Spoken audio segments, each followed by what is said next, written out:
چھوٹا ٹمی صرف 5 سال کا تھا، مگر جانوروں سے اسے بے پناہ محبت تھی۔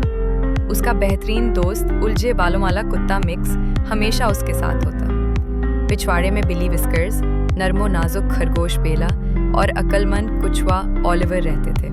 ہر صبح ٹمی ہنستے ہوئے گڈ مارننگ ٹمی کہہ کر پکارتا، مکس بھونکتا، وسکرز میاؤں کرتی، بیلا خوشی سے اچھلتی اور اولیور آہستہ سے پلکیں جھپکتا۔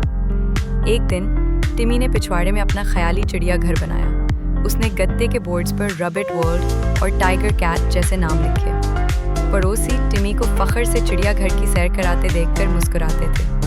اسی دوران ایک زخمی پرندہ زمین پر گرا۔ ٹمی نے نرمی سے اسے اٹھایا اور کہا، فکر نہ کرو، اب تم بھی چڑیا گھر کا حصہ ہو۔ اس نے ننھا گھونسلہ بنایا اور پرندے کو کھلایا۔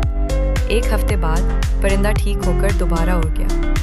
رات کو تارے چمک رہے تھے جب مکس ٹمی کے پاس آ کر لیٹ گیا۔ ٹمی نے آہستہ سے کہا، ہم سب سے بہترین ٹیم ہیں۔ ایسا لگا جیسے پچھواڑے کا چڑیا گھر بھی اس سے متفق ہو۔